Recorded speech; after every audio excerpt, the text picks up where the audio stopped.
जय हिंद, वंदे मातरम। स्वागत है आप सभी का फ्री एग्जाम जिन यूट्यूब चैनल पर। दोस्तों, अगर आप झारखंड JFWC की परीक्षा देने वाले हैं तो आज ये हिंदी का 8वां प्रैक्टिस सेट होने वाला है, जिसमें हमने केवल वही प्रश्न शामिल किया है जिस प्रकार के प्रश्न आपके एग्जाम में पूछे जाएंगे। तो आपको सेशन में अंत तक बने रहना और अंत में कमेंट करके अपना स्कोर जरूर बताना है। तो चलिए सेशन को प्रारंभ करते हैं और पहला शानदार प्रश्न देखते हैं। निम्नलिखित में से कौन सा अर्धविराम चिन्ह है? तो सही उत्तर आप लोग कमेंट करके जरूर बताते रहें।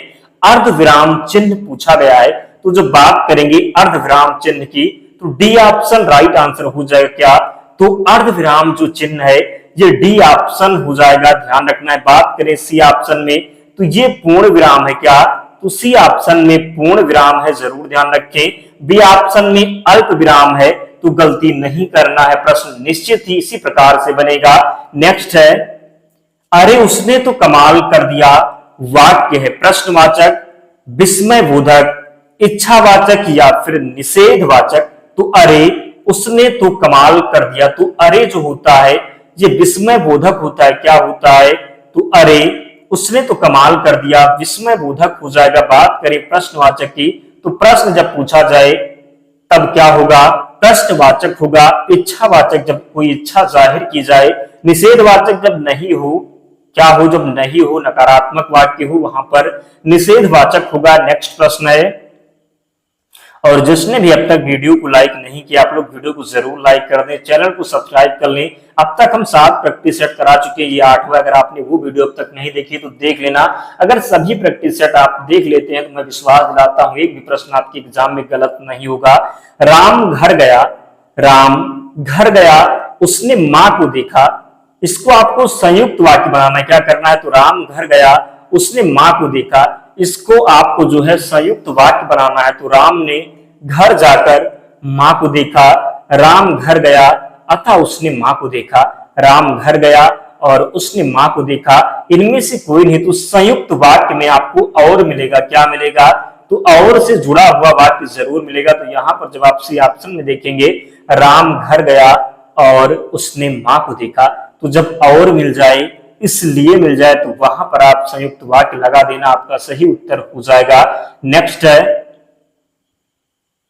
वह कौन सा व्यक्ति है जिसने जवाहरलाल नेहरू का नाम ना सुना हो? आपको बताना है वह कौन सा व्यक्ति है जिसने जवाहरलाल नेहरू का नाम ना सुना हो। संयुक्त वाक्य, मिश्र वाक्य या फिर सरल वाक्य या फिर इनमें से कोई नहीं। तो हमने आपको संयुक्त वाक्य में बताया और मिलेगा। क्या? तो और मिल सकता है, इसलिए होगा वहां पर संयुक्त वाक्य होगा। मिश्र वाक्य में की हो गया, किंतु हो गया।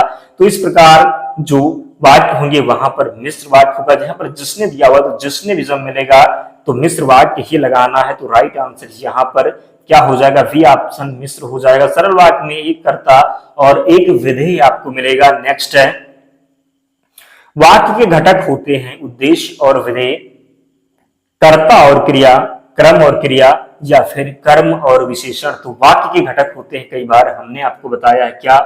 तो उद्देश्य और विधेय। क्या? तो वाक्य के जो घटक होते हैं उद्देश्य और विधेय होते हैं। उद्देश्य को ही कर्ता कहा जाता है। क्या? तो उद्देश्य को ही कर्ता कहा जाता है। विधेय में क्रिया और कर्म दोनों आ जाते हैं। नेक्स्ट है, निम्न वाक्यों में से संयुक्त वाक्य कौन सा है? तो मैंने आपको बताया है और जब मिल जाए। क्या? और तो आप संयुक्त वाक्य लगा देना। की जब मिले तो मिश्र वाक्य होगा। यहां पर दिया हुआ रूपा चाहती है कि वह नौकरी करे, तो की जब हो गया तो ये क्या होगा? मिश्र वाक्य है। गीता जिस घर में रहती है बहुत गंदा है, वह खाना खाकर सो गया, उसने खाना खाया और सो गया। तो जब और मिल गया तो क्या हो जाएगा? संयुक्त वाक्य है। तो उसने खाना खाया और सो गया, ये संयुक्त वाक्य हो जाएगा। नेक्स्ट प्रश्न है, निम्न वाक्यों में से मिश्र वाक्य कौन सा है? चोर को देखकर सिपाही पकड़ने दौड़ा, सेठ जानता है कि नौकर ईमानदार है, नेताजी भाषण देकर चले गए, बिजली नहीं थी इसलिए अंधेरा था। तो मैंने आपको बताया है कि जब मिल जाए। क्या? कि हो गया, जिसने हो गया, तो ये मिश्र वाक्य होगा। तो यहां पर सेठ जानता है कि नौकर ईमानदार है, सेठ जानता है कि नौकर ईमानदार है। तो राइट आंसर यहां पर वी ऑप्शन का चयन जिसने भी किया है सही उत्तर हो जाएगा। अगला है, निम्नलिखित में से विराम चिन्ह नहीं है, अल्प विराम, अवतरण, निर्देशक चिन्ह या फिर पूर्ण विराम।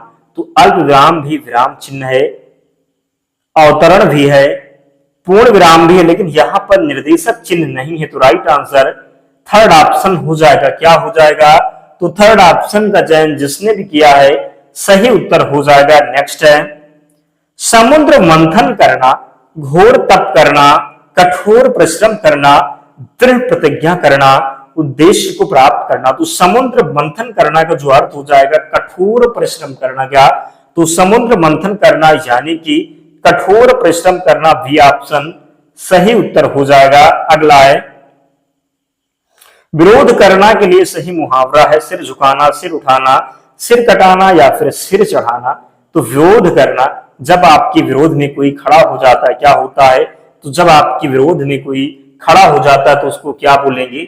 जरूर ध्यान रखना, यही प्रश्न बनेगा आपके एग्जाम में। तो विरोध करना यानी कि सिर उठाना। क्या? तो विरोध करना यानी कि सिर उठाना मुहावरा इसका सही उत्तर हो जाएगा। नेक्स्ट है इनमें से कौन सा विराम चिन्ह ऐसा है जो हिंदी में अंग्रेजी भाषा से नहीं लिया गया है? तो आप लोग देख करके बताएं कि अंग्रेजी में जो है कौन सा विराम चिन्ह प्रयोग नहीं होता है। तो देखो ये कामा, जिसको आप कामा कहते हैं इंग्लिश में या फिर अंग्रेजी में, जिसे आप यहां पर हिंदी में अल्प विराम कहते हैं। क्या? तो अल्प विराम कहते हैं, कामा लगा होता है। ये क्या है? तो ये प्रश्नवाचक है। ये क्या है? तो ये प्रश्नवाचक है। अंग्रेजी में आपको ये मिलेगा, क्या मिलेगा? तो प्रश्नवाचक जो है इंग्लिश में आपको मिलेगा।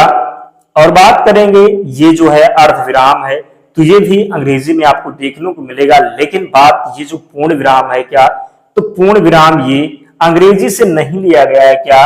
तो 11 का डी ऑप्शन राइट हो जाएगा। पूर्ण जो विराम है ये अंग्रेजी से नहीं लिया गया है, ध्यान रखना है। नेक्स्ट है नाश कर देना के लिए सही मुहावरा हो रहा पानी में आग लगाना, पानी भरना, पानी फेर देना, पानी पानी होना।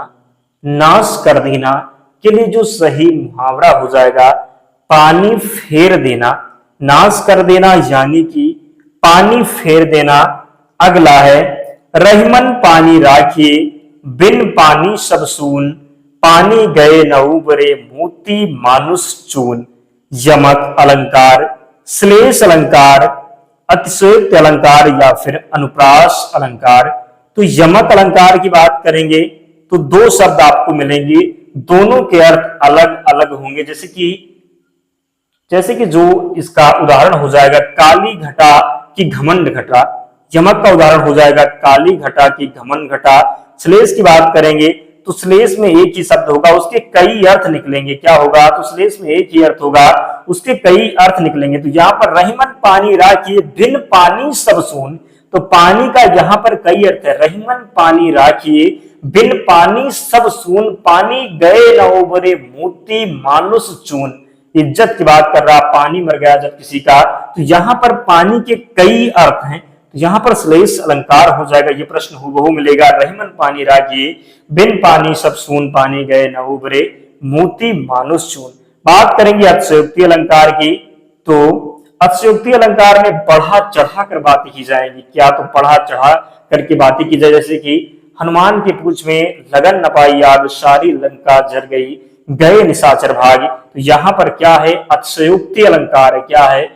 तो अतिशयोक्ति अलंकार है। अनुप्रास की बात करेंगे तो वर्णों की आवृत्ति बार बार होगी। नेक्स्ट है जुगुप्सा कौन से रस का स्थायी भाव है? विभक्त, अद्भुत, करुण या फिर शांत। करुण का क्या होता है?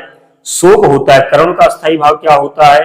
तो शोक होता है। शांत का क्या होता है? तो निर्वेद होता है। शांत का क्या होता है? निर्वेद होता है। अद्भुत का विस्मय होता है। जुगुप्सा का विभत्स हो जाएगा। क्या? तो जुगुप्सा का जो हो जाएगा ये विभत्स हो जाएगा। नेक्स्ट है छंद की रचना किसके द्वारा की गई? स्वर के समायोजन से, गणों के समायोजन से, ध्वनियों के समायोजन से, या फिर इनमें से कोई नहीं। तो छंद की रचना किससे की गई? तो गणों के समायोजन से। किससे? तो गणों के समायोजन से। कुल कितने गण हैं? तो 8 गण हैं, ध्यान रखना। अगला है भरमर गीत के रचयिता है विद्यापति, शिवसंग, सूरदास, घनानंद। बताना है कि भरमर गीत की रचयिता कौन है? विद्यापति, शिवसंग, सूरदास या फिर घनानंद। तो राइट आंसर इसका जो हो जाएगा सूरदास। क्या? तो सूरदास इसका सही उत्तर है, ध्यान रखिएगा। नेक्स्ट है प्राण प्रिया का सही समानार्थी शब्द क्या होगा? प्राण प्रिया किसे बोलते हैं? ध्यान करिए अपने प्राण प्रिया को, प्रियतम को याद करिए आप। सहचरी, संगनी, प्रेमिका या फिर अर्धांगिनी। तो प्राण प्रिया किसको बोला जाता है? अर्धांगिनी को बोला जाता है। किसको? तो प्राण प्रिया जो बोला जाता है ये अर्धांगिनी को बोला जाता है। किसी? तो अर्धांगिनी को। नेक्स्ट है, दुरित दुख दैन्य न थे जब ज्ञात अपरिचित जरा मरण भूपात। पंत के रचनाकार कौन है? दुरित दुख दैन्य न थे जब ज्ञात अपरिचित जरा मरण भूभ्रात। पंक्ति के जो रचनाकार हैं सूर्यकांत त्रिपाठी निराला, महादेवी वर्मा, सुमित्रानंदन पंत, जयशंकर प्रसाद। तो सही उत्तर इसका क्या हो जाएगा? सुमित्रानंदन पंत का। किसका है? तो सुमित्रानंदन किसका? तो हो जाएगा सुमित्रानंदन पंत का।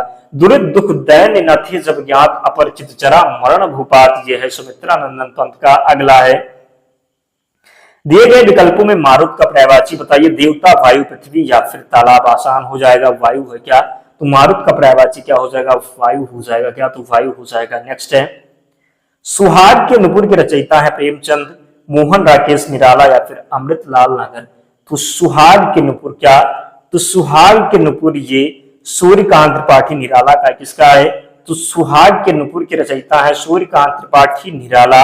अगला है, ए, ऐ, उ और औ कौन सा स्वर है? दीर्घ स्वर, संयुक्त स्वर, हर्ष स्वर या फिर इनमें से कोई नहीं। तो कल वाली क्लास में हमने आपको बताया था संयुक्त स्वर कितने होते? तो संयुक्त स्वर के 4 होते। कितने? तो संयुक्त स्वर 4 होते, ए, आए, उ और औ। तो क्या हो जाएगा? ए, आए, उ और औ ये संयुक्त स्वर है। क्या है? तो संयुक्त स्वर है। ध्यान रखिए, पूछा जाता है कि संयुक्त स्वर कितने हैं? तो 4 है। कितने? तो संयुक्त स्वर जो है ये 4 है। कितने? तो 4 है। संयुक्त व्यंजन पूछा जाए तो ये भी 4 है, ध्यान रखिएगा। नेक्स्ट है, उ के उच्चारण स्थान है छोटा ऊ और इसका क्या बोलते हैं आप? तो बड़ा ऊ। कंठ, दंत, ऊंट या फिर ओष्ठ। तो ये दोनों हो जाएगा, ओष्ठ और ऊंठो। तो यहाँ पर ओष्ठ आप लगाएं क्योंकि ऊ बोलेंगे जब आप, सभी ओष्ठ का प्रयोग होगा। राइट आंसर डी हो जाएगा। मात्राएं कितने प्रकार के होते हैं? 5, 7, 3 या फिर 2। तो मात्राएं कितने प्रकार के होते हैं? 5, 7, 3 या फिर 2। तो सही उत्तर इसका 7 हो जाएगा। कितना? तो मात्राएं कितने प्रकार की होती हैं आपको जरूर ध्यान रखना है, गलती बिल्कुल भी नहीं करना है। तो मात्राएं कितने प्रकार की होती? तो मात्राएं की बात करेंगे सॉरी दोस्तों, जो मात्राएं होती हैं ये 3। कितने? तो 3 प्रकार की। मात्राएं कितने प्रकार की होती? तो 3 इसका राइट आंसर है। नेक्स्ट है, हिंदी में व्यंजन वर्णों की संख्या कितनी है? यहीं पर हम आप व्यंजन की बात करेंगे। वर्णमाला में पूछा जाए कि वर्णमाला में कुल कितने व्यंजन हैं? वर्णमाला में कुल कितने व्यंजन हैं? तो 33। कितने? तो 33 हैं। पूछा जाए वर्णमाला में कुल कितने वर्ण हैं? तो 52 है। कितने? तो 52 है। 33 तो व्यंजन हो गए और 11 स्वर हो गए, 2 जो हो गए ये विसर्ग हो गए। संयुक्त स्वर की बात करेंगे तो 4, संयुक्त व्यंजन 4, अंत्यस्थ व्यंजन 11 अलावा जो होता है ये भी 4 होता है। तो इस प्रकार ध्यान रखना है, गलती नहीं करना है। नेक्स्ट है, का वर्ग का उच्चारण स्थान। हमने पहले ही क्लास में उच्चारण स्थान क्लियर करवा दिया था, अगर आपने ध्यान से देखा होगा तो ये प्रश्न निश्चित ही आप गलत नहीं करेंगे। का वर्ग का, तो का वर्ग के जितने भी वर्ण हैं ये कंठ से उच्चारित होते। किससे? तो कंठ से। दंत से कौन सा उच्चारित होता? तो ता वर्ग का। मूर्धा से ठा होता और ओष्ठ से पा वर्ग का जितने भी वर्ण हैं ये ओष्ठ से उच्चारित होंगे। तो आगे प्रश्न पूछा जाएगा तो आप गलत नहीं करेंगे। अगला है, अंत्यस्थ व्यंजन के कितने प्रकार हैं? 7, 4, 5 या फिर 8।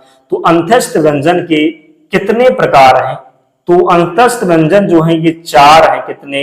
तो अंत्यस्थ व्यंजन 4 हैं। पूछा जाए कौन कौन सा? तो या हो गया क्या? तो या हो गया, रा हो गया क्या? तो या, रा, ला और क्या होगा एक? तो वाह हो गया। तो कुल कितने अंत्यस्थ व्यंजन है? 11 लावा। क्या? तो 11 लावा 4 अंत्यस्थ व्यंजन है। नेक्स्ट है, इनमें से कौन सा शब्द संज्ञा से बना हुआ विशेषण है? कृपा, जाति, कुलीन या फिर नमक।